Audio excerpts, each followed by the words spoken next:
clé, c'est que j'étais très en colère. J'étais très énervée par la situation en général, par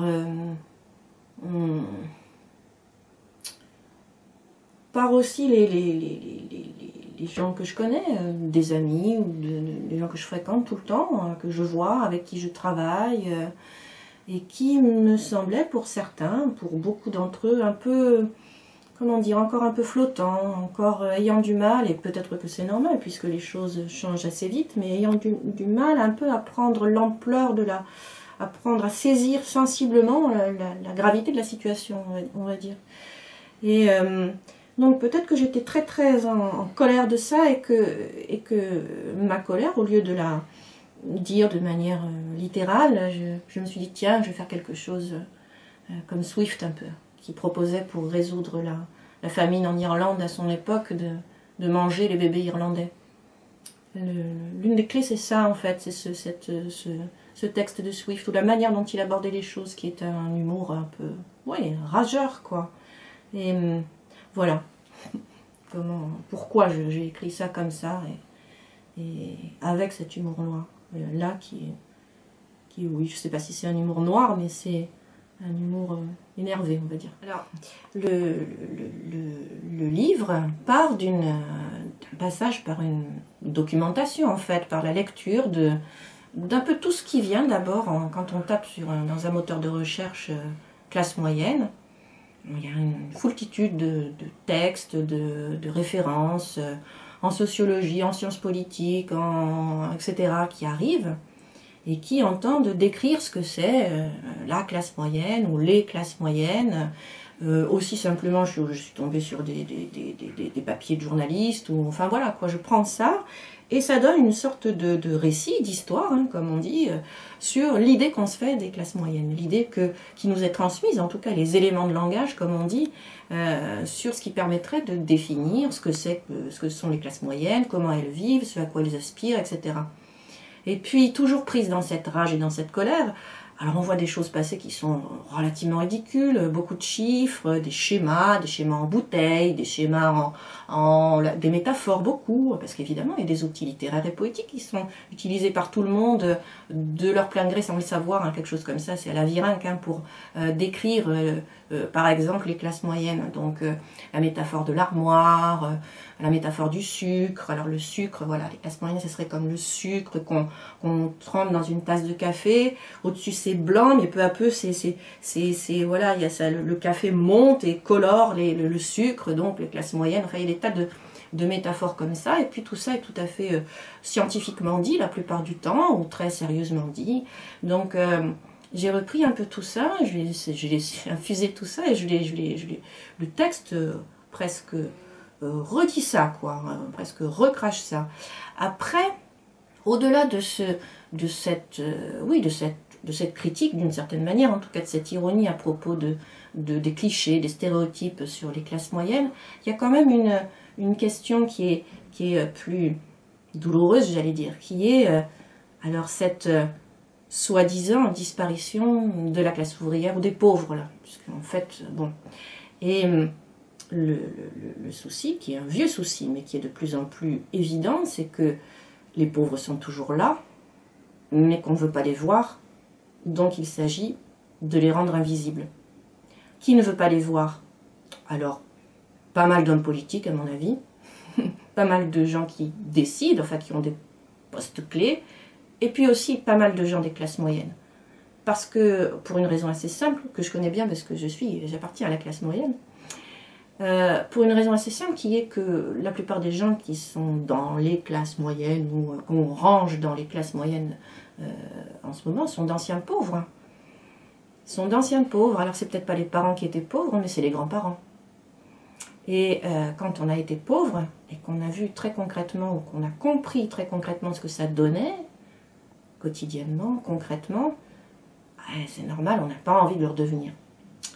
Et l'un des moyens, c'est le déni, c'est l'oubli, c'est l'invisibilisation des pauvres. Seulement les pauvres ne sont pas contents, je pense, d'être invisibilisés. Et ils commencent à le faire savoir. Et le texte, il est à ce moment clé.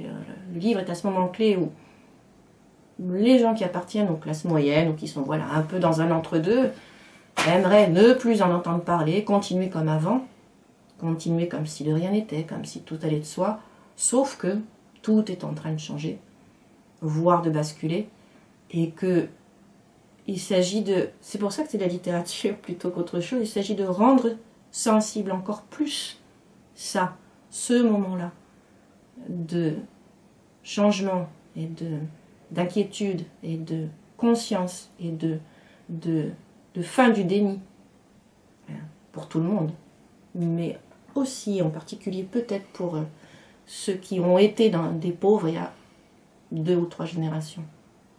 Alors évidemment, ce que je viens de dire tendrait à faire comprendre implicitement qu'il y a un message, mais c'est le message, c'est quand je vous parle, c'est quand je parle et quand j'explique un peu. Le livre, c'est autre chose, hein. Enfin je pense, hein, j'espère que c'est pas aussi clairement ou frontalement dit, ou parce qu'à ce moment-là, autant que je publie un article de 20 lignes et puis c'est fait, hein. Voilà, c'est terminé. Ce que j'ai à dire substantiellement, c'est ce que je viens de dire, mais enfin, ce que j'essaye de faire quand j'écris, c'est quand même autre chose. C'est plus, je sais pas, dans l'idéal, hein, c'est plus complexe, c'est plus, j'espère, plus sensible, c'est plus concret, c'est plus matériel, c'est quelque chose que justement un seul adjectif, ni même 10, j'espère, ne peuvent pas vraiment résumer, dont on ne peut pas rendre compte. Il y a beaucoup de choses qui m'échappent dans tout ça, et voilà, donc le livre, c'est autre chose, ce que je pense, mais quand on écrit, on n'est pas soi. Enfin, moi, je suis pas moi tout à fait. Même si c'est je, mais le je, J-E que j'utilise depuis que j'écris, c'est-à-dire presque 20 ans, c'est pas moi, évidemment. C'est pas un outil grammatical non plus, c'est un objet composite. Et qui permet donc plein de passages et plein de passes. Très utiles, très fins, enfin bon. Quand on peut, je sais pas si je l'utilise finement, mais en tout cas, ouais, c'est plutôt pour compliquer les choses que pour les simplifier quand même. Ah, il y a un livre qui vient de sortir, qui est un très très bon livre, le livre d'Arundhati Roy, qui est sorti, qui s'appelle Capitalisme, une histoire de fantômes. Et au fond, donc j'ai lu ce livre, je me suis dit, bah, on parle exactement de la même chose. On parle des classes moyennes, on parle du poids des fondations d'entreprise, on parle de la situation difficile dans laquelle on est tous, etc. On parle de la même chose. Mais c'est un essai, c'est clairement un essai, le livre de Arundhati Roy, un très bon essai. Et moi, je ne peux pas faire ça, je ne sais pas le faire, je ne peux pas le faire. Et au fond, là, quand je mets en avant, voilà, quand sort par éclat, jaillit un adjectif incongru en réalité, à un moment, voilà, je parle de débonnaire, de l'adjectif débonnaire, de la manière dont il a disparu du langage, ou de la manière dont on parle, et de la manière dont on ne peut absolument plus l'utiliser aujourd'hui. Débonnaire ne convient avec rien, on ne peut plus rien qualifier de notre monde, plus personne, plus rien n'est débonnaire. C'est un mot qui est venu comme ça, hein, c'est presque arbitraire, quoi. Mais j'ai l'impression qu'on peut faire effraction, on peut forcer comme ça quelque chose par éclat. La pensée ou la non-pensée dans laquelle on est engoncé, cette difficulté à se voir, à se dire, à dire les choses, à les saisir. Peut-être que, oui, voilà, c'est ce que j'essaye de faire, et c'est ce que quelque chose essaye de faire à travers moi. C'est parce que je ne sais pas si c'est moi, mais l'adjectif, il est sorti comme ça, quoi. Je parle pas, c'est pas le retour à l'inspiration, c'est pas ça, mais c'est la disponibilité, en fait. C'est une fois qu'on a fait un travail d'immersion, de lecture, de réflexion, etc., c'est quelque chose où on est entièrement disponible et où on peut faire jaillir, quelque chose jaillit comme ça, qui peut paraître incongru, donc qui va attirer l'attention.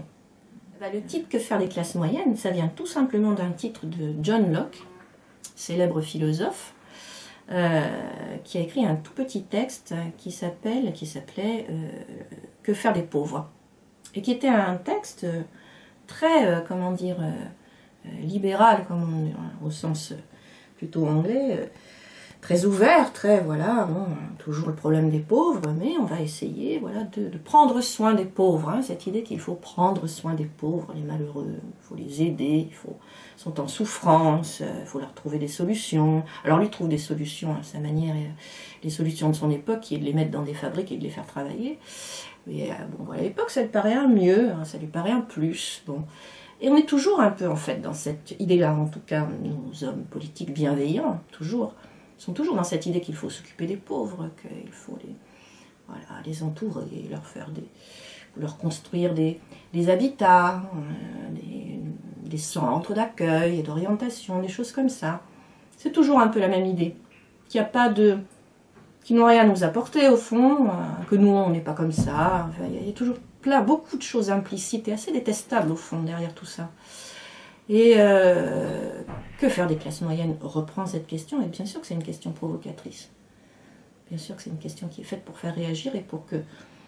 Après, voilà, les rencontres que j'aurai, j'espère, l'occasion de faire autour de ce livre, ou même avec les lecteurs que je verrai individuellement, ça sera aussi pour qu'après on parle de ça, de cette question et de tout ce qu'il y a derrière, d'implicite dans notre manière de penser de manière un peu voilà, un peu lamentable quelquefois de penser les gens qui ont moins d'argent que nous, quoi.